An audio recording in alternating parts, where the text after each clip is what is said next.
Amsterdam, capital of the Netherlands. Its beauty attracts millions of tourists every year. Known for its tulips, windmills and canals, Amsterdam is one of the most beautiful cities in the world. But there are districts that tourists never get to see. Parts where poverty and crime are a huge part of daily life. Back in the 70s and 80s, gangs ruled these areas of Amsterdam, and the streets played a big part in daily life.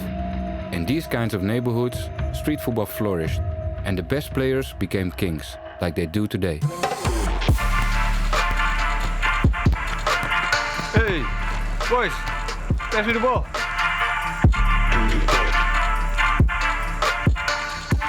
Back then, there was one kid who ruled the streets of Amsterdam West, Ruud Gullit, who grew up to become one of the best players of all time. Ruud has come a long way, but his childhood in Amsterdam wasn't spent enjoying a life of luxury. My parents had not a lot of money. I remember that I had to buy shoes from somewhere with 4 stripes. Take 1 stripe off, so they thought it was Adidas. Yeah, so I had that thing also. So I had to work very hard for everything that I have now. You think that's a personality, or you think that's also I don't know how you've been brought up? I think it's brought up. They gave me some values in life, and of course you don't do all the things right because you need to make mistakes in life in order to learn from them. They gave me the possibility to make these mistakes, but at least, you know, conscious, at least to make a choice for yourself.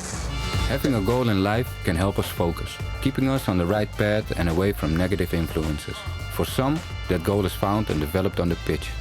And for Ruud, that pitch was on Balboa Plein. Yeah, this is where it all happened. Look how big it is. Of course, it has been renovated a little bit. School has been renovated as well. I go there every year to read for the kids. Talk about life a little bit, to do something back. Why do you feel it's important to do something back? Everybody has a certain talent.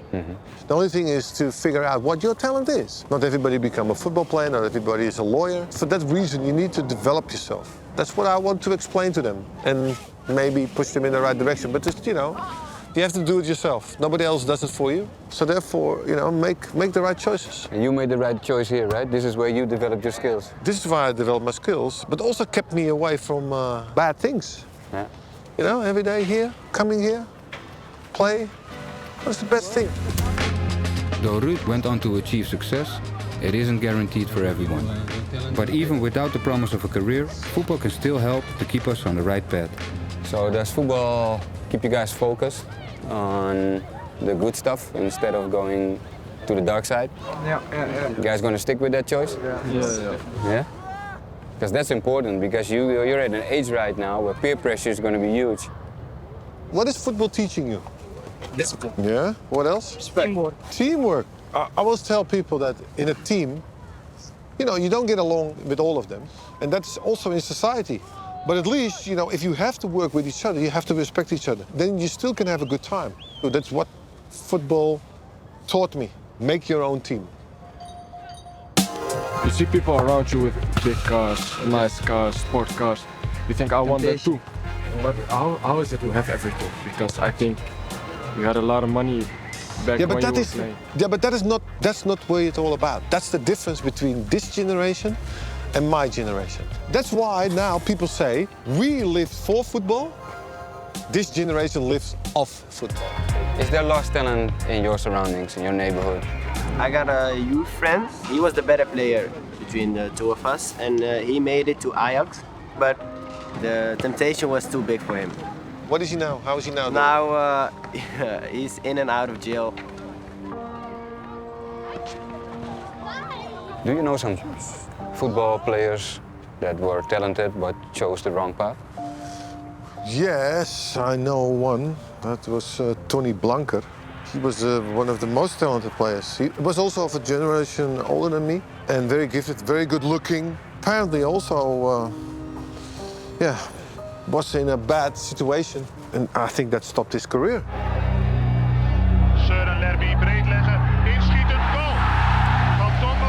Ton Blanker was the biggest talent in the Ajax of the late 70s.